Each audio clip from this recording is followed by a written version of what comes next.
Hello students, welcome to Jnanpith classes. এখন আমরা urban sociology শুরু করতে চলেছি, যেটা তোমাদের ডিএসসি পেপারের মধ্যে রয়েছে। ঠিক আছে, এর আগে আমরা emergence development importance of urban sociology video upload করে দিয়েছি, তাছাড়া রুরাল আরবান কন্টিনিউয়ামের ভিডিও আপলোড করা হয়ে গেছে।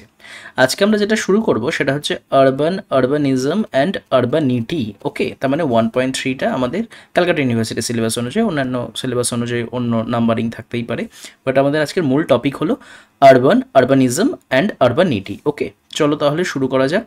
টপিকটা শুরু করার আগেই আমাদের মাথায় রাখতে হবে যে আসলে কিন্তু এই আরবানিজম, আরবানিটি, সিটি, টাউন এর কনসেপ্টগুলো কিন্তু আসলে ওভারল্যাপিং। ঠিক আছে, যে ঠিক কোন জায়গাটাকে আমরা সিটি বলবো, কোন জায়গাটাকে আমরা টাউন বলবো, মেগা সিটি বলবো কাকে, মেট্রোপলিটন বলবো কাকে, এইগুলো কিন্তু এক একটা দেশ অনুযায়ী, সময় অনুযায়ী, মানে যেটাকে আমরা বলি স্থান কাল পাত্র অনুযায়ী কিন্তু আলাদা আলাদা। ঠিক আছে, তাহলে ভারতবর্ষের মধ্যেই হয়তো একটা নির্দিষ্ট ইয়ারস্টিক আছে, সেই অনুযায়ী আমরা সিটি বা টাউনকে মাপছি, কিন্তু ওয়ার্ল্ড বেসিসে যখন আমরা টাউনকে মাপতে যাব বা আরবান এরিয়াকে মাপতে যাব, তখন কিন্তু এক একটা দেশের এই মাপার যে ইয়ারস্টিকটা সেটা এক এক রকম। ওকে, তো এই পয়েন্টটা কিন্তু মাথায় রেখো যে এক্স্যাক্টলি কোন দেশে কোন জায়গায় কোনটাকে আরবান এরিয়া বলছি, আবার কোন দেশে কাকে সিটি বলছি, এগুলো কিন্তু দেশ ভেদে সময় ভেদে আলাদা আলাদা। ওকে, তাহলে প্রথমে আমরা শুরু করছি আরবান থেকে। ফার্স্টেই বলছে what is an urban area or a city or a town. This term is used in two senses, demographically and sociologically. তার মানে আমরা আরবান এরিয়া বলতে কি বুঝি, সিটি বলতে কি বুঝি বা টাউন বলতে কি বুঝি, এই বিষয়টাকে কিন্তু আমরা সাধারণত দুইভাবে দেখতে পারি। একটা হচ্ছে ডেমোগ্রাফিক্যালি, একটা হচ্ছে সোশিওলজিক্যালি। দেখো, ডেমোগ্রাফি মানে হচ্ছে যে পপুলেশন স্টাডি। তাহলে পপুলেশন স্টাডি মানে যেখানে নাম্বার আসবে, যে এত সংখ্যক মানুষ, এত সংখ্যক এলাকা, এই এই এলাকায় থাকলে পরে তাকে আমরা ডেমোগ্রাফিক্যালি এটা বলছি। আরেকটা হতে পারে যে সোশিওলজিক্যালি এর একটা ডেফিনেশন বা ক্যারেক্টারিস্টিক্স। তাহলে এই রকম জিনিস আমরা যখনই স্টাডি করব তখন কিন্তু দুইভাবে আমাদের দুটো সেন্সে এইটাকে দেখতে হয়, একটা হচ্ছে ডেমোগ্রাফিক্যালি, একটা হচ্ছে sociologically. In the former sense মানে demographically, emphasis is given to the size of population, density of population and nature of work of the majority of the adult males. যেটা বলছিলাম যে এখানে সাধারণত ওই নাম্বার নিয়েই এরা বিশেষভাবে সন্দিহান থাকবে, যেখানে কিনা পপুলেশনের সাইজ কি, পপুলেশনের ডেন্সিটি কি, বা সেখানের বেশিরভাগ মানুষ কোন কাজের সাথে যুক্ত, এবং সেখানে কিন্তু অ্যাডাল্ট মেলসের কথা বলছে।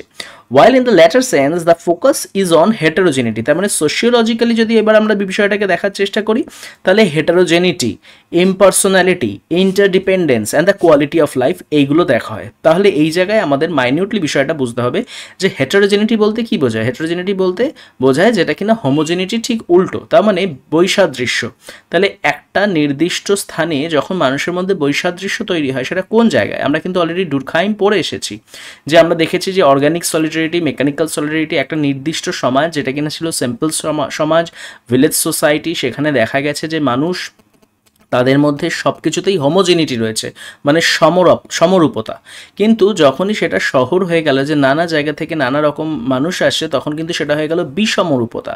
তাহলে আমাকে যদি এই আরবান এরিয়া বা আরবান জিনিসটাকে বুঝতে হয় সোশিওলজিক্যালি, তাহলে কিন্তু আমি এই বিষমরূপতাকে স্টাডি করব, মানে যেটা হেটারোজেনিটি। তার সাথে আসবে ইমপার্সোনালিটি, মানে হচ্ছে বলতে পারি নৈব্যক্তিকতা, যে তুমি যখন গ্রামে থাকছিলে তখন একে অপরকে ব্যক্তিগত সম্পর্কে চিনতে, এবং তোমাদের মধ্যে যে সম্পর্কটা ছিল ব্যক্তিগত ছিল।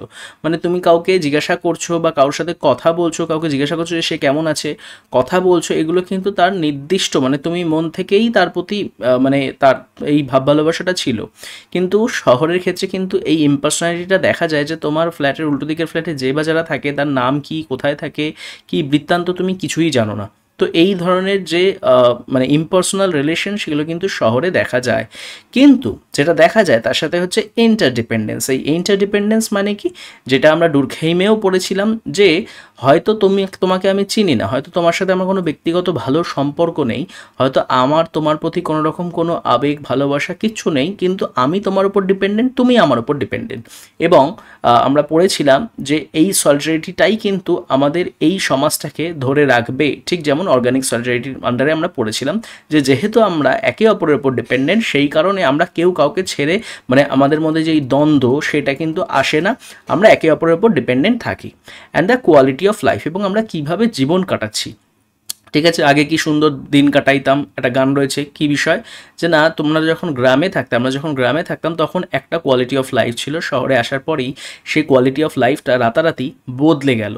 তো সেটাও তো তাহলে এই স্টাডির আন্ডারে আসবে। তাহলে আমরা দেখলাম যে যখনই এই আরবান টার্মটা আমরা ইউজ করছি, আরবান লাইফ, তখনই দেখছি যে এই বিষয়গুলোকে কিন্তু দুটো সেন্সে ধরা যায়। একটা হচ্ছে ডেমোগ্রাফিক সেন্স, যেটা সাধারণত ওই কোয়ান্টিটি অফ লাইফ মানে কোয়ান্টিটেটিভ অ্যাসপেক্ট অফ লাইফ সেটা নিয়ে বেশি চিন্তিত, আর উল্টো দিকে হচ্ছে কোয়ালিটি অফ লাইফ নিয়ে কোনটা চিন্তিত, সেটা হচ্ছে সোশিওলজিক্যাল। Okay, sociological সেন্সটা।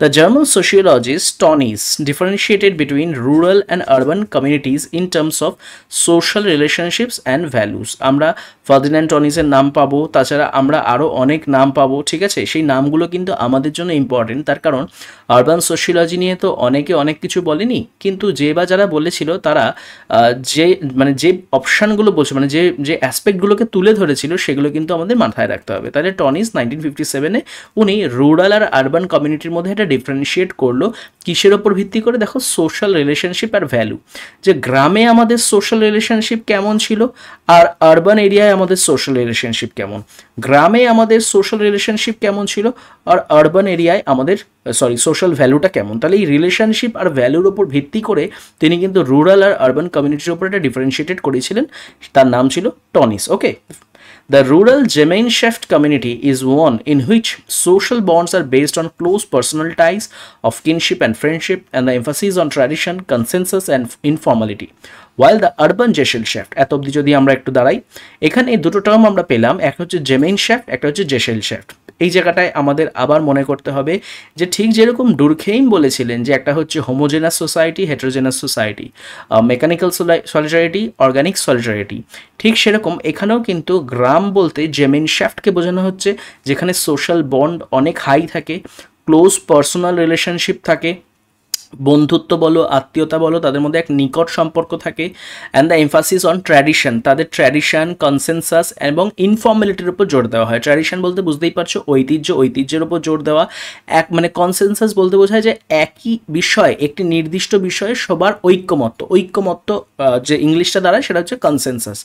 ঐক্যমত্য দেখা যেত গ্রামে, কিন্তু শহরে কিন্তু সেগুলো দেখা যায় না। আর তার সাথে ইনফর্ম্যালিটি, যে আমি যদি তোমার বাড়িতে যাই তাহলে আমাকে কিছু মানে সুন্দর ড্রেস পরে সুন্দর পারফিউম লাগিয়ে তারপর যেতে হচ্ছে না, গিয়ে হ্যালো করছি, হ্যান্ডশেক করছি, সেখানে কিন্তু বিষয়টা অনেকটা ইনফর্মাল থাকে। ওকে, কিন্তু শহরের যখন বিষয়টা আসে তখন কিন্তু সেটা ঠিক উল্টো। তাহলে এই পার্সোনাল টাইজগুলো, কিনশিপগুলো, ফ্রেন্ডশিপগুলো এতটা ক্লোজ নিট হবে না, সেখানে ট্র্যাডিশনে অত বেশি জোর দেওয়া হবে না, সেখানে বরং মডার্নিটির ওপর জোর দেওয়া হবে, কনসেনসাস থাকবে না, কিন্তু তার সত্ত্বেও তারা ইন্টারডিপেন্ডেন্ট বলে একে অপরের ওপর যুক্ত থাকবে, এবং তার সাথে ইনফর্ম্যালিটিটা বদলে গিয়ে এখানে হয়ে যায় ফর্মালিটি, যে সব কিছুতেই একটা ফর্মাল বিষয় মেনটেন করা হয়। তাহলে জেসেলশ্যাফট ঠিক উল্টো জেমেনশ্যাফটে ছিল হচ্ছে দি ভিলেজ, তাহলে জেসেলশ্যাফট হচ্ছে urban area. Society is one on which impersonal and secondary relationship predominate and the interaction of people is formal, contractual. যতক্ষণ তোমার সাথে আমার দরকার ততক্ষণই আমি তোমার সাথে মিশছি, আমার কাজ মিটে গেল, হয়তো টাকা পয়সা দিয়ে দিলাম, ব্যাস গল্প শেষ। And dependent on the special function or service they perform, যেটা আমরা বলছিলাম ডিভিশন অফ লেবার, ইন্টারডিপেন্ডেন্সির কথা, যে একে অপরের ওপর আমরা dependent due to division of labour, যেটা কিন্তু ডুরখেইম বলে গেছিলো। এই প্যারাটায় কিন্তু একদম সম্পূর্ণ সুন্দর করে জিনিসটা লেখা রয়েছে। তাহলে বুঝতে পারছো যে একই কনসেপ্ট ডুরখেইম একভাবে রিপ্রেজেন্ট করছেন, এক নামে রিপ্রেজেন্ট করছেন, আবার হয়তো টনিস এক নামে রিপ্রেজেন্ট করছেন, বা অন্য আরও যে সমস্ত আমরা থিঙ্কারের নাম পাবো তারা অন্যান্যভাবে রিপ্রেজেন্ট করবে। এই প্রত্যেকের টার্মগুলো কিন্তু আমাদের কাছে খুব important. Okay, the emphasis on Gesellschaft society is on utilitarian goals and competitive nature of social relationship. Other sociologists like Max Weber and George Simmel have stressed on dense living conditions. তাহলে দেখো আমরা এখন এই যে urban যে এরিয়ার তার কতগুলো ফিচার পাচ্ছি, সেগুলো শুধু যোগ হতে থাকবে, মানে 1+1+1+1 ভাবে যোগ হবে। The emphasis on Gesellschaft society is on utilitarian goals and competitive nature of social relationship. তাহলে এইখানে জেসেলশ্যাফটের একটা ভালো বা খারাপ জিনিস বলতে পারো যে তুমিও যদি চেষ্টা করো, তুমিও তাহলে সেই জায়গাটা অর্জন করতে পারবে, যেটা কিন্তু তুমি যদি ভারতের গ্রাম দিয়ে যদি ভাবো তাহলে আমাদের এখানে কাস্টের বিষয়টা এত বেশি রিজিড থাকে যে আমরা কিন্তু ক্লাস দিয়ে সেই জায়গাটা অ্যাকোয়ার করতে পারি না, সেই স্ট্যাটাসটা অ্যাকোয়ার করতে পারি না থ্রু ক্লাস। কিন্তু এই জেসেল শ্যাফট মানে আরবান এরিয়ায় কিন্তু একটা কম্পিটিটিভ নেচার থাকে সোশ্যাল রিলেশনশিপে, হ্যাঁ যে সবাই তোমার কম্পিটিটর, কিন্তু তার সত্ত্বেও তুমি যদি সেই জিনিসটা অ্যাচিভ করতে পারো তাহলে সোসাইটিতে তুমি সেই সেম স্ট্যাটাসটাই পাবে যেটা সবাই পাচ্ছে, তার কারণ এটা ক্লাস বেস সোসাইটি, এটা কাস্ট বেস সোসাইটি না। মানে তুমি ব্রাহ্মণ এবং খুব গরিব এবং তুমি ব্রাহ্মণ খুব বড় লোক, এই বিষয়টা কিন্তু তাহলে শহরে দেখা হয়। আবার গ্রামে কোথায় কি দেখা হয় যে তুমি ব্রাহ্মণ গরিব কিন্তু তোমার সম্মান অনেক বেশি, তুমি হচ্ছে লোয়ার কাস্ট কিন্তু তুমি বিশাল বড় লোক কিন্তু তোমার সম্মানটা কম। তাহলে শহরে কিন্তু ক্লাস বেসড যে স্ট্যাটাসটা দেওয়া হয় সেটার কথাই কিন্তু এখানে বলা হয়েছে, এবং তার উপর ভিত্তি করেই তোমার সোশ্যাল রিলেশনশিপ তৈরি হচ্ছে, এবং নেচারটাও দেখিয়ে দিয়েছে যে competitive nature.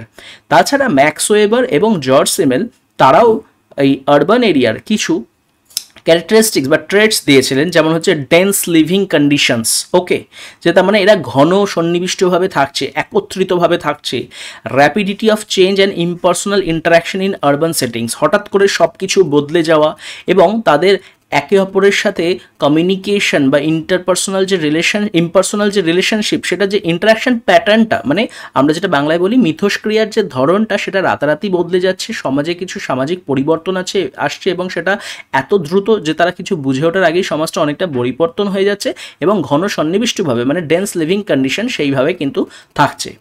Louis Wirth has said that for sociological purposes, a city may be defined as a relatively large, dense and permanent settlement of socially heterogeneous individuals. তাহলে আমরা কিন্তু এখনো পর্যন্ত 3-4টে নাম পেয়ে গেছি। সেখানে আমরা পেয়েছিলাম ফার্ডিনান্ড টোনিস, তারপর আমরা পেলাম ম্যাক্স ওয়েবার, জর্জ সিমেল, তারপর এখানে আমরা পেলাম লুইস ওয়ার্থ।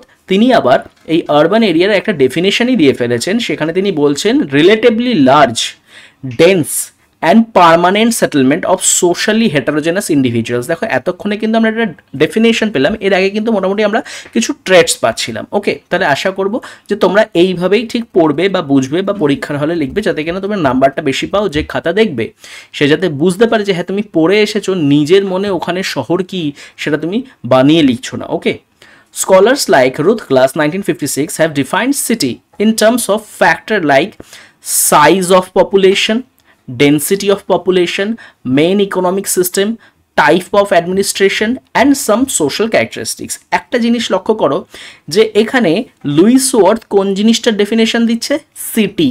দেখো কখন আরবান পড়তে পড়তে আমরা সিটিতে ঢুকে গেলাম, মজার বিষয়। আবার এটার তো সাবহেডিংটা আরবান, কিন্তু দেখো আমরা সিটি পড়ছি, কেন পড়ছি আসছি আমরা। আচ্ছা, স্কলার্স লাইক রুথ গ্লাস সে কিন্তু আবার সিটির ডেফিনেশন দিয়েছে, সেটা কিন্তু আমাদের এখানে লেখা রয়েছে। কারণ এই যে কেন আরবান পড়তে পড়তে আমরা সিটিতে ঢুকে গেলাম, বা এই সেন্সাস অনুযায়ী টাউন বলতে কি বোঝায়, তার কারণটা একটাই যে এইটার যে লাইফস্টাইলটা সেটা কিন্তু আরবান লাইফস্টাইল, কিন্তু কোন জায়গায় কতগুলো মানুষ থাকলে তাকে তুমি সিটি বলছো, কোন জায়গায় মানে আয়তন কত হলে তাকে তুমি টাউন বলছো, আরও কত বড় হলে তাকে তুমি স্মল সিটি, লার্জ সিটি এরকম নাম দিচ্ছ, সেটা কিন্তু তোমার ডেমোগ্রাফিক ফিচার, যেটা এক একটা দেশে এক এক রকম। তাহলে ওভারঅল সিটি বলো টাউন বলো, কালচার বা লাইফটা তো একটাই, সেটা হচ্ছে আরবান লাইফ। যদি আমরা মেট্রোপলিটন সিটি বলি তাহলে তার আয়তনটা বাড়ছে, সেখানে যে হাসপাতাল বা হচ্ছে যে সুবিধাগুলো সেগুলো বাড়ছে, বা হয়তো সেখানে টেকনোলজির কিছু মানে বাড়বাড়ন্ত আছে, মানে খুব মানে বৃহৎ অর্থে টেকনোলজিগুলোকে ব্যবহার করা হয়। বাট সেই কালচারটা তো আরবান লাইফ, এই কারণেই আমি একদম ফার্স্টে বলেছিলাম যে বিষয়টা কিন্তু ওভারল্যাপিং হবেই। ওকে, রুথ গ্লাস কি বলছেন, have defined city in terms of factors like size of population, density of population, main economic system, type of administration and some social characteristics. একটা জিনিস লক্ষ্য করো, সবার কিন্তু মোটামুটি ডেফিনেশনগুলো মানে ক্যারেক্টারিস্টিক্সগুলো প্রায় সেম। আচ্ছা, এবার যদি রুথ গ্লাসেরটা দেখার চেষ্টা করি যে রুথ গ্লাস কি অনুযায়ী নিজের ডেফিনেশনটা দিয়েছেন, ডেমোগ্রাফি অনুযায়ী না সোশিওলজি অনুযায়ী। ডেমোগ্রাফি অনুযায়ী বুঝবই করে, যেখানে কিনা ওই সাইজ নাম্বার থাকবে। দেখো সাইজ অফ পপুলেশন, এটা কিন্তু উনি ডেমোগ্রাফিক অনুযায়ী বলছে। ডেন্সিটি অফ পপুলেশন ডেমোগ্রাফি অনুযায়ী বলছে। মেইন ইকোনমিক সিস্টেম ডেমোগ্রাফি অনুযায়ী বলছে। টাইপস অফ অ্যাডমিনিস্ট্রেশন ডেমোগ্রাফি অনুযায়ী বলছে। অ্যান্ড সাম সোশ্যাল ক্যারেক্টারিস্টিক্স, এই এতক্ষণে একটা সোশ্যাল ক্যারেক্টারিস্টিক্সের কথা বললো। তাহলে মূলত রুথ গ্লাস ডেমোগ্রাফিক ওয়েতে সিটির ডেফিনেশনটা বোঝার বা দেখানোর চেষ্টা করেছিলেন। এইবার যদি একটু আসি যে ইন্ডিয়ায় টাউন বলতে কি বোঝানো হতো, এখন কি বোঝানো হয়। In India, the census definition of town remained more or less the same for the period 1901 to 1951 মানে 1901 থেকে 1951 অবধি এই টাউনের যে ডেফিনেশনটা ছিল মানে সরি ক্যারেক্টারিস্টিক্সটা ছিল এটা কিন্তু একই ছিল, কিন্তু 1961 থেকে সেটা বদলাতে শুরু করে। কিন্তু 1951 অবধি টাউন বলতে যা বোঝানো হতো তা হলো এই তিনটে কি জিনিস, দেখো একটু ভালো করে লক্ষ্য করো। মানে 1901 থেকে 1951 অবধি টাউনের যে এই ডেফিনেশনটা ছিল 1961-তে বদলে যায়। 51 অবধি কি ছিল? Collection of house permanently inhabited by not less than 5000 persons. তার মানে একটা নির্দিষ্ট জায়গা যেখানে কিনা 5000 জনের মানুষের কম থাকছে না, মানে বেশিই থাকবে, সেই জায়গাটাকে কিন্তু আমরা টাউন বলছি। আর কি? Every municipality or corporation notified area of what ever size, তার মানে সেটা আইদার মিউনিসিপ্যালিটি এরিয়া হবে, কর্পোরেশন এরিয়া হবে, অথবা নোটিফাইড এরিয়া হবে, যে সাইজেরই হোক না কেন। আর তার সাথে all civil lines not included within the municipal units.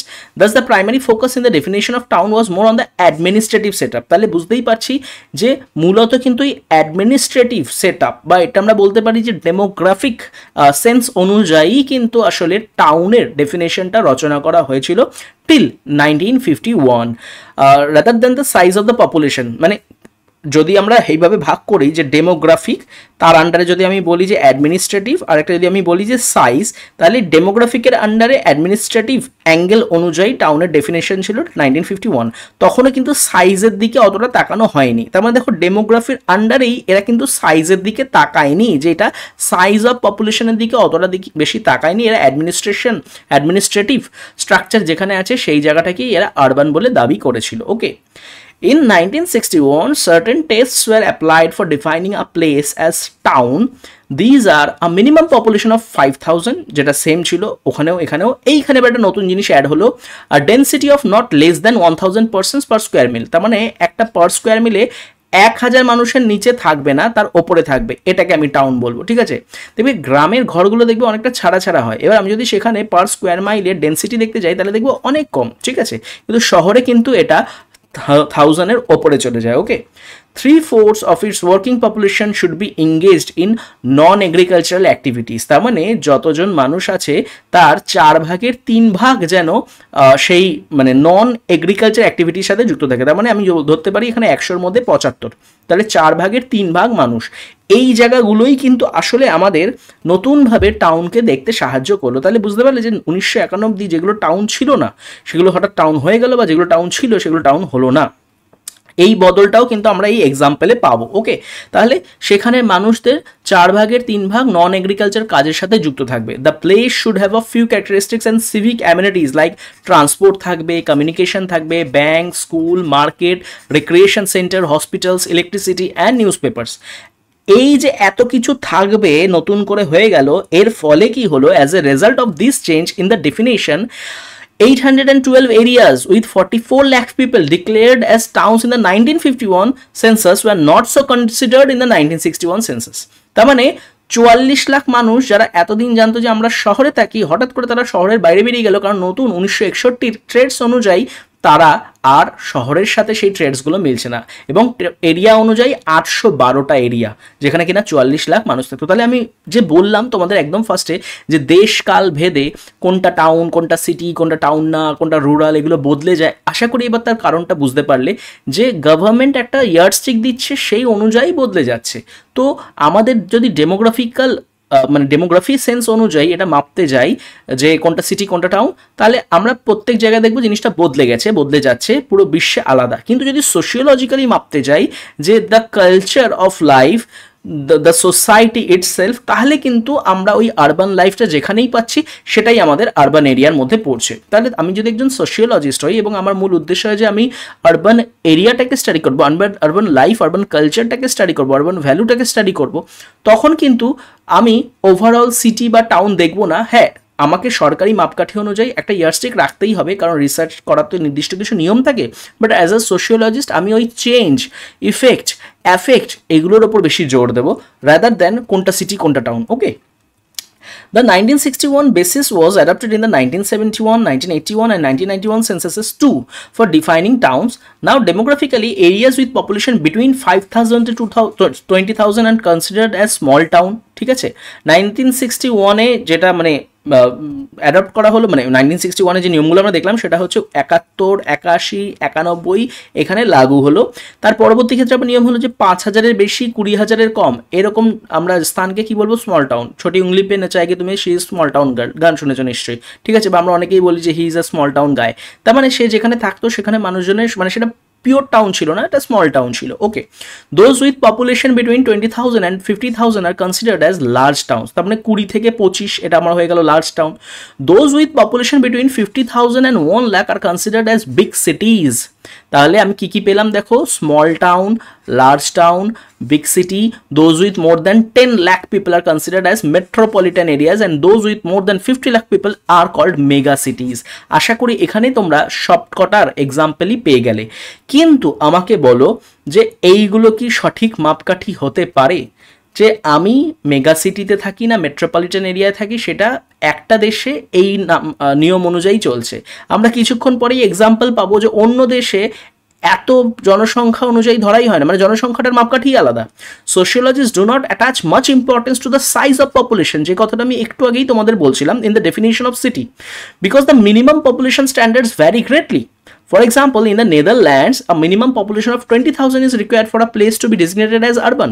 মানে তোমার এখানে 5,000 হলেই সেটাকে তুমি স্মল টাউন বলে দিচ্ছ, আর নেদারল্যান্ডে 20,000 লোক না হওয়া অবধি সেটাকে তারা আরবান বলে না।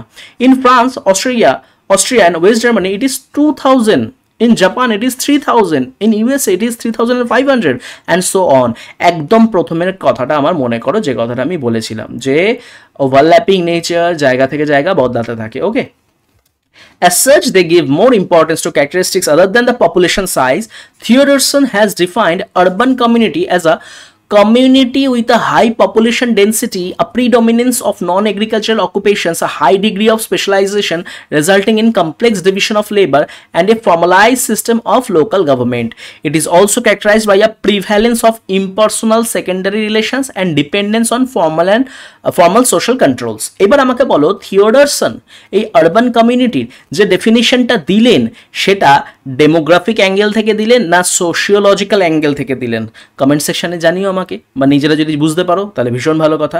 আমি যদি তোমাদেরকে বুঝিয়ে দিয়ে থাকি যে ডেমোগ্রাফিক অ্যাঙ্গেল কি আর সোশ্যাল অ্যাঙ্গেলটা কি, তাহলে তোমরা প্রত্যেকটা যে ট্রেড আছে সেটা ধরে ধরেই বুঝে যাবে যে উনি ডেমোগ্রাফিক ওয়েতে এর ডেফিনেশনটা দিলেন নাকি সোশ্যাল ওয়েতে। ওকে, আরেকটু এগোই। According to Robert Redfield, American journal of sociology, January 1942, urban society is characterized by a large heterogeneous population, close contact with other societies through trade, communication, a complex division of labor, a prevalence of secular over sacred concerns, and the desire to organize behavior rationally toward given goals as opposed to following traditional standard and norms. ওকে, আমরা যদি একটু মানে আমি তোমাদেরকে বলবো না যে কোনটা ডেমোগ্রাফিক ওয়েতে আছে কোনটা সোশ্যাল ওয়েতে আছে, একটু যদি আমি পয়েন্টগুলো ধরে ধরে আলোচনা করি। থিওডরসন কি বলছে? হাই পপুলেশন ডেন্সিটি খুব বেশি হবে। ওকে, আ প্রিডমিনেন্স অফ নন এগ্রিকালচার অকুপেশন, আচ্ছা তার মানে এগ্রিকালচারের সাথে যুক্ত থাকবে না বেশিরভাগ মানুষ, মানে সব থেকে বেশি মানুষ নন এগ্রিকালচার অকুপেশনের সাথে যুক্ত থাকবে। ওকে, হাই ডিগ্রি অফ স্পেশালাইজেশন, মানে স্পেশালাইজেশনের একদম চূড়ান্ত হবে, মানে কেউ যদি বলে যে আমি মানে সব পারি এরকমটা চলবে না, তোমাকে নির্দিষ্ট কিছু পারতে হবে। যেমন ধরো আমি আমাদের মানে এই সমস্ত এখন যে সমাজটায় আছি এটা কিন্তু হাই ডিগ্রি অফ স্পেশালাইজেশন। আমি যদি হতাম ম্যাথের টিচার, আমি বলতাম যে আসো আমি সোশিওলজি পড়াবো, তোমরা আমার কাছে পড়তে না, ঠিক আছে, যে এতটাই স্পেশালাইজেশন যে আমি সোশিওলজি বাদে আর কিছু জানি না। হ্যাঁ, সোশিওলজির সাথে রিলেটেড যে যে জিনিসগুলো আছে সেগুলো হয়তো আমি জানি, তাহলে হাই ডিগ্রি অফ স্পেশালাইজেশন। তার সাথে division of labour, formalize system of local গভর্নমেন্টটা পুরোটা ফর্মালাইজ সিস্টেমে চলে, আর তার সাথে ইমপার্সোনাল সেকেন্ডারি রিলেশনস এবং dependence on formal and social controls, যে সম্পর্কটা কেমন ইমপার্সোনাল তার সাথে সেকেন্ডারি এবং পুরো বিষয়টাই কিন্তু ফর্মাল সোশ্যাল কন্ট্রোল দ্বারা চলছে। তোমরা এবার প্রত্যেকটা পয়েন্ট ধরে ধরে নিজেদের মতো করে বুঝে নিও যে কোনটা ডেমোগ্রাফি কোনটা সোশ্যাল। না, এটা পরীক্ষায় আসবে না, কিন্তু এই ধরনের ক্লিয়ারিটি যদি আমাদের থাকে তাহলে যে কোনো সময় যে কোনো অ্যাঙ্গেলকেই আমাদের বুঝতে সুবিধা হবে, কারণ এরপরে তোমাদের রিসার্চ মেথোডোলজিতে ডিসার্টেশন করতে হতে পারে, তখন বিভিন্ন যে সূক্ষ্ম বিষয়গুলো তোমাদের সামনে আসবে, মানে মাইক্রো অ্যাসপেক্টস সামনে আসবে সোসাইটি, সেগুলো তোমাদের বুঝতে সমস্যা হবে না। আচ্ছা, রবার্ট রেডফিল্ডের অনুযায়ী কি দাঁড়ালো, সেটা হচ্ছে যে লার্জ হেটারোজেনাস পপুলেশন, এখানে উনি পপুলেশনের গল্প করছেন। কন্ট্যাক্টটা কেমন? কন্ট্যাক্ট থাকবে কিন্তু কিসের ওপর ভিত্তি করে? ক্লোজ কন্ট্যাক্ট থাকবে কিন্তু ট্রেড আর কমিউনিকেশনের ওপর ভিত্তি করে, তার মানে ট্রেড, ট্রান্সপোর্ট, কমিউনিকেশনের জন্য অন্য সোসাইটির সাথে দারুণ ভালো সম্পর্ক থাকবে, কন্ট্যাক্ট থাকবে। এখানেও ডিভিশন অফ লেবার কমপ্লেক্স হবে, prevalence of secular over sacred concerns, সেকুলারিটির ঠিক আছে উপর বেশি জোর দেওয়া হবে, যেটাকে আমরা সেকুলারিজম বলে জানি। মানে ধর্মের অত উৎপাত থাকবে না, কারণ সেকুলার যে তত্ত্ব আছে সেটাই মানুষের ওপর হাবি হবে। মানুষের প্রত্যেকটা মানুষ ওই সেকুলার বিষয় জিনিসটাকে নিয়েই তাদের মাথা ব্যথা থাকবে। ধর্মের উৎপাত বলতে যেটা বোঝাতে চাইলাম যে কোনো একটা নির্দিষ্ট ধর্মই সব কিছুকে কন্ট্রোল করবে, ওই বিষয়টা কিন্তু থাকবে না, যেটাকে আমরা ওই প্রিস্ট বা ওই পুরোহিত তারাই পুরো সমাজটাকে চালাচ্ছে, ওই বিষয়টা কোনো একটা সময় দেখে এসেছিলাম, সেই বিষয়টা কিন্তু থাকবে না। And the desire to organize behaviour rationally toward given goals. তাহলে আমার যদি কোনো একটা লক্ষ্যে পৌঁছানো থাকে, আমি কিন্তু যে কোনো একটা মানে যে কোনো অসাধু উপায় সেইখানে পৌঁছতে পারবো না। সোসাইটি আমাকে যে নিয়মগুলো বানিয়ে দিয়েছে সেই নিয়মগুলো ফলো করেই আমাকে সেই গোলটা অ্যাচিভ করতে হবে। আমি আমার ইচ্ছা মতো একটা মিনস চুজ করে নিলাম, এটা কিন্তু হবে না। এটা মেবি তোমরা ট্যালকাট পার্সনসে পেয়েছিলে, ঠিক আছে? তোমরা যখন ট্যালকাট পার্সনস পড়েছিলে এই মিনস অ্যান্ড গোলসের বিষয়টা তোমাদের বোঝানো হয়েছিল। As oppose to following traditional standards and norms. তাহলে আগেকার সময় কি ছিল, যে তখনের ট্র্যাডিশনাল স্ট্যান্ডার্ড অ্যান্ড নর্ম অনুযায়ী তুমি একটা মিনস আর গোল সিলেক্ট করছো, বাট এখানে কিন্তু তা না, সম্পূর্ণটা ফর্মাল ওয়েতে কম্পিটিটিভ ওয়েতে কোনো একটা গোলকে পাওয়ার চেষ্টা হচ্ছে। এখানে কোনো রকম যেটাকে আমরা বলে থাকি যে বিশেষ সুবিধা অনুযায়ী, ঠিক আছে, যে তোমার ট্র্যাডিশনাল স্ট্যান্ডার্ড অ্যান্ড নর্মের বিশেষ সুবিধা অনুযায়ী কিন্তু তুমি কোনো সুবিধা পাবে না। ওকে, তাহলে এত অবধি আমরা যেটা পড়লাম এটা কিন্তু আমরা আরবান পড়লাম, ঠিক আছে? যে একদম দেখো হেডিংটা কি ছিল, আরবান বলে একটা হেডিং ছিল। এরপরে আমাদের আসছে আরবানিজম। এবার পার্থক্য কি, পার্থক্য তারপর আসবে ধরো আরবানাইজেশন। এবার আরবানিজম, আরবানিটি বা আরবানাইজেশনও আসবে। আলাদা কোথায় আমি তোমাদের বলে রাখি যে সাধারণত আরবানিজম, আরবানাইজেশন যখন তোমরা পড়বে কোথাও না কোথাও প্রত্যেকটার পয়েন্ট কিন্তু মিলেমিশে যাবে। মানে এমন হতে পারে না যে স্যার আরবানাইজেশন এসেছিল আমি আরবান লিখে এসেছি তাই কেটে দিয়েছে, হতেই পারে না। বা স্যার আরবানিটি দিয়েছিল আমি আরবানিজম লিখেছি তাই কেটে দিয়েছে, এটা হতে পারে না, ঠিক আছে? কেন হতে পারে না আমি কিন্তু আগেই তার অলরেডি উত্তর দিয়ে দিয়েছি। তাহলে আরবানিজম মানে এখানে যেটা বলছে, আরবানিজম means is a way of life. এবার ওয়ে অফ লাইফ মানে কিন্তু আমরা জানি কালচার, তাহলে কি এখানে আরবানিজম বলতে কালচারের কথা বলছে? মেবি। তাহলে এটুকু বুঝলাম যে আমাদের যে ওয়ে অফ লাইফটা হয়ে যাচ্ছে সেটাই আসলে আরবানিজম, যে আরবান ওই ট্রেডসগুলোকে ফলো করে। It reflects an organization of society in terms of a complex division of labor, high levels of technology, high mobility, interdependence of its members in fulfilling economic functions, and impersonality in social relation. তাহলে urban ট্রেডগুলো যখন আমাদের ভেতরে as a culture, as a way of life ঢুকে যাচ্ছে, তখন এটা হয়ে যাচ্ছে urbanism. If urbanisation is the process, দেখো আইজেশন যেখানে থাকবে সেটাকে আমরা প্রসেস বলে জানি। If urbanisation is the process by which an urban area develops, urbanism is the state of being. একদম এক লাইনে বিষয়টা বুঝিয়ে দিয়েছে যে কিছু আরবান ট্রেডস ফলো করছে। একটা জায়গা ছিল যেটা ছিল রুরাল, সেখানে আরবান ট্রেডসগুলো ঢুকে গেছে, তাই সেটা এখন রুরাল থেকে আরবান হচ্ছে। এটা যদি হয় প্রসেস, যে আরবানাইজেশন হচ্ছে, একটা এরিয়া ছিল রুরাল, সেখানে আরবান ট্রেডস ঢুকেছে, সেই এরিয়াটা এখন আরবান হচ্ছে, যদি এটা হয় আরবানাইজেশন, তাহলে আরবানিজম মানে স্টেট অফ বিইং। এই মুহূর্তে সেটা এখন কোন জায়গাটায় দাঁড়িয়ে রয়েছে, আমাদের ওয়ে অফ লাইফের মধ্যে সেটা কিভাবে ঢুকে গেছে। ওকে, তাহলে বুঝাতে পারলাম আশা করি যে কেন তোমাকে একটা যদি আরবান থেকে কোশ্চেন করা হয়, তুমি যা লিখে দিয়ে আসো, মানে তোমার যে নলেজটা আছে, তুমি এটা পড়ে বুঝে যে নলেজটা পাচ্ছ, তোমার লেখা কিন্তু কেউ কাটতে পারবে না। ওকে, it encapsulates all the physical and social interaction that we witness in urban centers. তাহলে কোন কোন ইন্টারাকশন, দেখো ফিজিক্যাল আর সোশ্যাল ইন্টারাকশন এগুলোর মধ্যে পড়ছে। It can be the social, economic and political forces and processes that are seen in urban centres. এটা তো একদম সত্যি যে আরবান সেন্টারে কিন্তু এই সোশ্যাল, ইকোনমিক, পলিটিক্যাল ফোর্সগুলো সত্যিই ব্যাপকভাবে কাজ করে, বিশেষ করে ইকোনমিক অ্যান্ড পলিটিক্যাল ফোর্সটা। Urbanism gives an in-depth understanding of the ways of life that are characteristics of the city. তাহলে একটা সিটির যে ক্যারেক্টারিস্টিক্স আছে, যে ওয়ে অফ লাইফ আছে, আরবানিজমের মাধ্যমে আমরা সেটা স্পষ্টভাবে বুঝতে পারি, কারণ আরবানিজম মানেই ওয়ে অফ লাইফ, মানে কালচারকে ইন্ডিকেট করছে।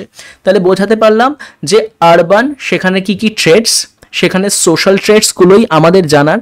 সেই সোশ্যাল ট্রেডসগুলো বা ডেমোগ্রাফিক ট্রেডসগুলো যখন একটা নির্দিষ্ট এরিয়ায় ঢুকে পড়ছে তখন সেটা মানে যে প্রসেসের মাধ্যমে সেই এরিয়াটা বদলে যাচ্ছে সেই প্রসেসটাকে আমরা বলছি আরবানাইজেশন। আর মানুষের মধ্যে যখন সেটা ঢুকে যাচ্ছে সেটা যখন তার কালচারে পরিণত হচ্ছে সেটাকে আমরা বলছি আরবানিজম। ওকে, extensive surveys on urbanism and its impact on individuals exist in urban sociology। তাহলে আরবান সোশিওলজি বলে যেটা তৈরি হলো এটা কিন্তু এর আগে ছিল না। ওকে, আরবান সোশিওলজি এর আগে ছিল না, হঠাৎ করে যখন র্যাপিড চেঞ্জটা এলো, র্যাপিড চেঞ্জ যখনই আসে তখনই তো সোসাইটিকে স্টাডি করা শুরু হলো, যে চেঞ্জটা নিয়ে আসলো ইন্ডাস্ট্রিয়ালাইজেশন। তাহলে ইন্ডাস্ট্রিয়ালাইজেশনই যদি এই চেঞ্জটা নিয়ে এসেছিল তাহলে এরপরেই আরবান সোশিওলজি তৈরি হয়েছে। সেখানে তাহলে এবার কি দেখা হবে, যে সার্ভে করা হবে যে আরবানিজমের এখন কি অবস্থা, এই প্রসেসটার ইন্ডিভিজুয়ালের ওপর কি কি ইফেক্ট পড়েছে।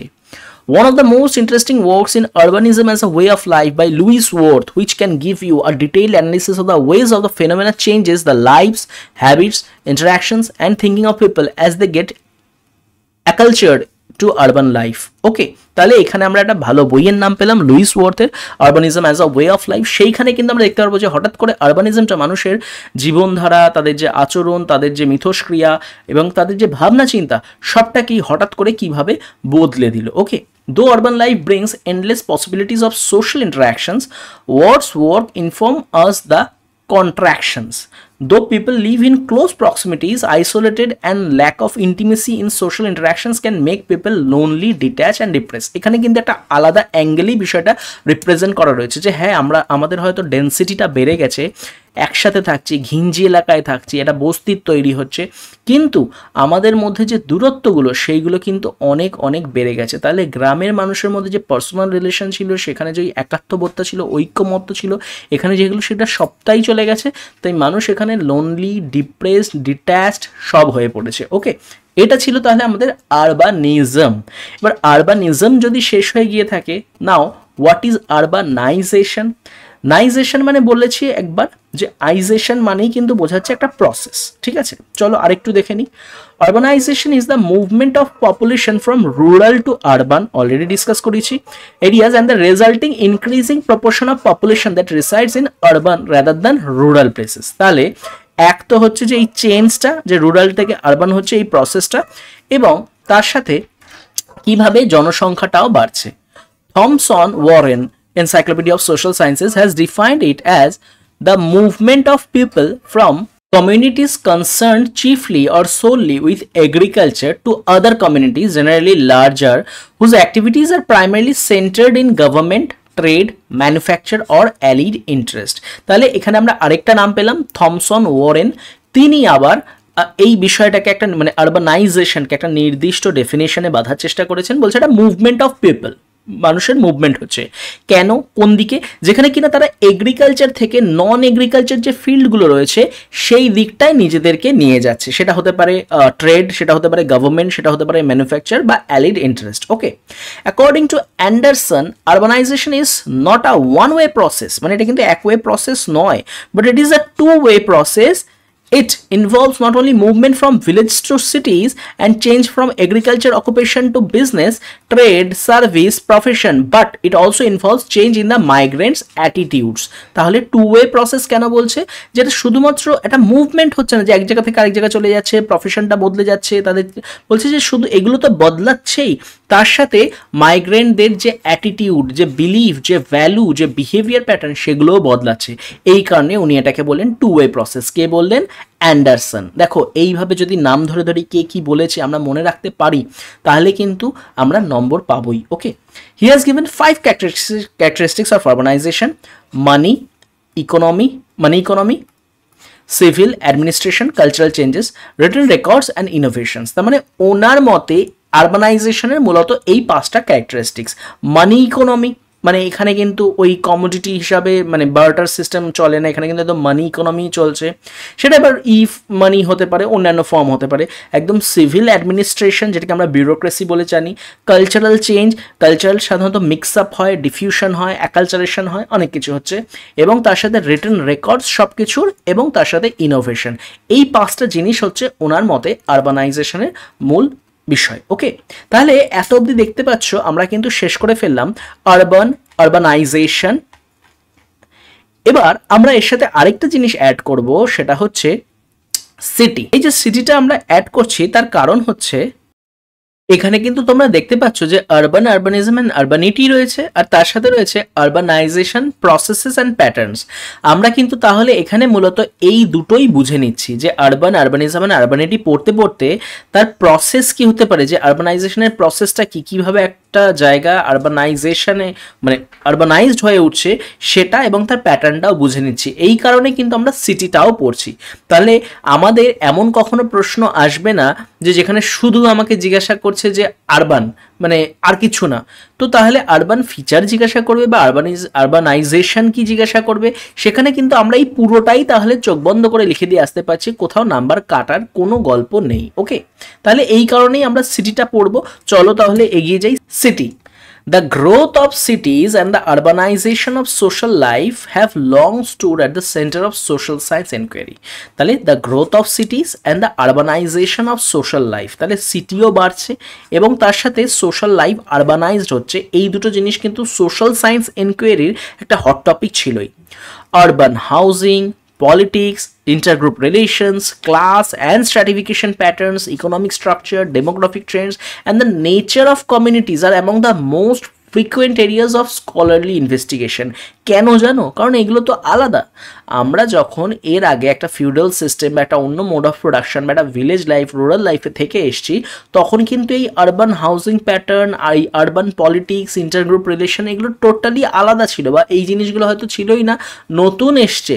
ঠিক এই কারণেই যে সমস্ত সোশ্যাল স্কলার্স আছে তাদের ইনভেস্টিগেশনের এগুলো একদম হট টপিক ছিল।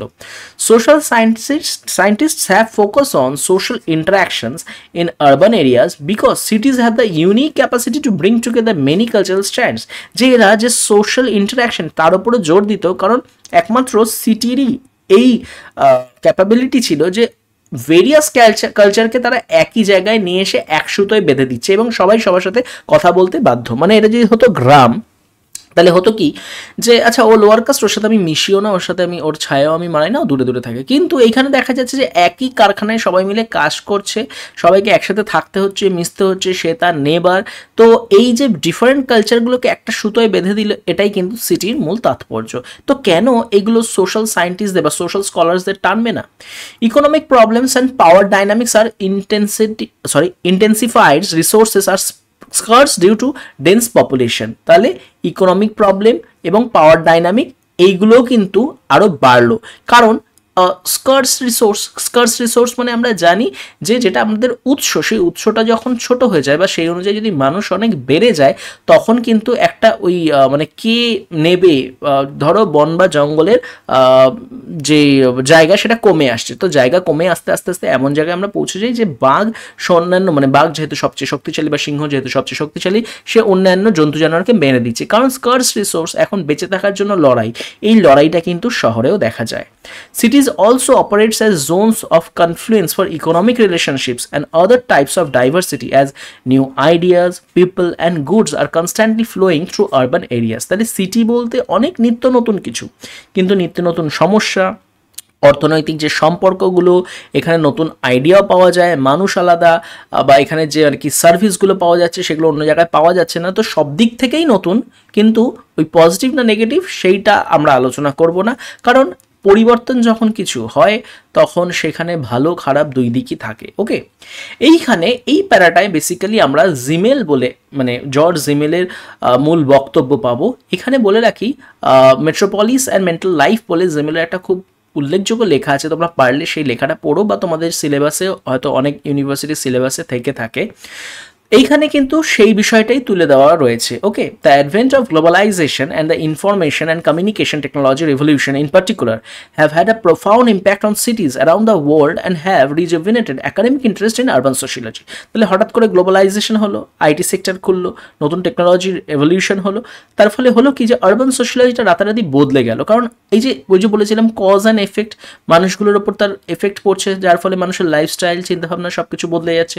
ওয়াইল both Max Weber and Frederick Engels emphasize the relation between the historical development of the city and its way of life, George Simmel was more concerned with patterns of activity and ways of thinking that were found in the city. তাহলে দেখো max weber, Friedrich angles কোন জিনিসটার উপর emphasise করতো? Relation between the historical development of the city and its way of life. তাহলে ওখানের culture আর ওখানে history, কোনো একটা নির্দিষ্ট এরিয়ার হিস্ট্রি আর কালচার, এই দুটো নিয়ে যারা ওয়ারিড ছিল তারা হচ্ছে ওয়েবার, অ্যাঞ্জেলস। বাট জিমেল কি বললো যে more concern with patterns of activity and ways of thinking. তাহলে হঠাৎ করে আমাদের যে মানে মানুষের যে অ্যাক্টিভিটির বদল ঘটলো, মানুষের যে চিন্তাভাবনার বদল ঘটলো, জিমেল কিন্তু এই জিনিসটা নিয়েই বেশি ওয়াকিবহল ছিলেন, মানে তিনি বেশি মানে চিন্তা করতেন বা এইগুলো নিয়েই, এইগুলোর ওপরই তার লেখাপত্র সমস্ত রয়েছে। ওকে, তার মানির ওপর লেখা রয়েছে, তার সোসাইটিতে আসার পর আমাদের এখানে যে চেঞ্জগুলো ঘটছে, আমাদের মধ্যে আমরা নতুন নতুন যে ক্যারেক্টারিস্টিক্সগুলো কীভাবে মানে রপ্ত করছি, এই বিষয়ে তার অনেক লেখা রয়েছে। তো এইখানে জিমেলের বিষয়টা খুব ছোট্ট করে দেওয়া রয়েছে। আমি চেষ্টা করছি যে এই ছোট পোর্শনে জিমেলকে মানে বোঝানো যায় কিনা, কিন্তু জিমেল বিষয়টা আসলে অনেকটা বড় এবং ইন্টারেস্টিংও। Simmel was concerned with modernity or the transition from a traditional society characterized by social relations based on intimacy or kinship, known as primary relations, and by a feudal economy based on barter to an industrial society situated within cities and dominated by impersonal, specialized social relations based on compartmentalized roles known as secondary relations, and a money economy based on rational calculations of profit and loss. তাহলে কি বলা হচ্ছে এই লাইনটায়? বলছে যে কিভাবে একটা shift ঘটলো, যেখানে কিনা আমাদের রিলেশন ছিল প্রাইমারি, এবং প্রাইমারি রিলেশনের বিভিন্ন বৈশিষ্ট্যগুলো উনি বলেছেন, এবং আমরাও কিন্তু এর আগে প্রাইমারি রিলেশনের বৈশিষ্ট্যগুলো অলরেডি পড়ে ফেলেছি। সেখান থেকে আমরা সেকেন্ডারি রিলেশনশিপে কিভাবে এলাম সেটা উনি ব্যক্ত করেছেন, এবং এই সেকেন্ডারি রিলেশনশিপের যে বৈশিষ্ট্যগুলো সেইটাগুলোও আমরা কিন্তু পড়ে ফেলেছি। তাহলে বুঝতে পারছো যে আমরা যে টার্মগুলো আসলে পড়েছি এই একটু আগে থেকে, এই পুরো ভিডিওটায় আমরা যে টার্মগুলো দেখে আসছি, জেমিনশ্যাপ, জেটেলশ্যাপ, প্রাইমারি রিলেশন, সেকেন্ডারি রিলেশন, এগুলো কিন্তু তাহলে সবটাই কোনো না কোনো থিঙ্কার বলেছিল। এই কারণে আমি বলছি যে আমরা যদি এইভাবে লিখে দিয়ে আসতে পারি তাহলে আমরা বোঝাতে পারবো যে আমরা পড়ে এসছি, ওখানে বসে বসে বানিয়ে লিখছি না। ওকে, তার সাথে উনি মানি ইকোনমির কথা বললেন, যেখানটা পুরোটা প্রফিট অ্যান্ড লসেই চলে। যে এখন কিন্তু আমাদের কাছে প্রফিট অ্যান্ড লস মানে টার্মটা শুনলে আমরা বুঝতে পারি যে তার সাথে টাকা যুক্ত আছে। তো টাকা ছাড়া কিন্তু আমরা এখন কিছুই বুঝি না, যে সব সম্পর্ক তৈরি হয় মানে নির্ধারিত হয় ওই প্রফিট অ্যান্ড লস দিয়ে। এর সাথে আবার তোমাদের ওই সোশ্যাল এক্সচেঞ্জ থিওরি, তার কিন্তু একটা তোমরা মিল পেতেই পারো। Okay, for Simmel the subtle aspect of modernity were displayed most clearly within the large city or metropolis and through consciously directed behaviors. Zimmel gives us a social psychology of modernity that Robert Park took to be the sociology of urbanism or urban sociology. তাহলে সাইকোলজিটা আমাদের কিভাবে যুক্ত, আসলে যে বদলগুলো যে হচ্ছে, এই বদলগুলোর সাথে মডার্নিটি আসছে, আমাদের ভাবনা চিন্তাটা কিভাবে যুক্ত হয়ে আমরা নিজেরা বদলে যাচ্ছি, এটার সাথেই কিন্তু জিমেল আমাদের একাত্ম করার চেষ্টা করেছিলেন, আমাদের বোঝাবার চেষ্টা করেছিলেন। ওকে, তাহলে এই ভিডিওটায় আমরা আলোচনা করলাম যে আরবানিজম অ্যান্ড আরবানিটি, তার সাথে আরবানাইজেশন প্রসেস অ্যান্ড প্যাটার্নস। এরপরে আমরা আরবান সোশিয়োলজির যে বিভিন্ন পার্সপেক্টিভগুলো আছে সেগুলো নিয়ে আলোচনা করব। ওকে, তাহলে আজকের জন্য এতটাই, ধন্যবাদ।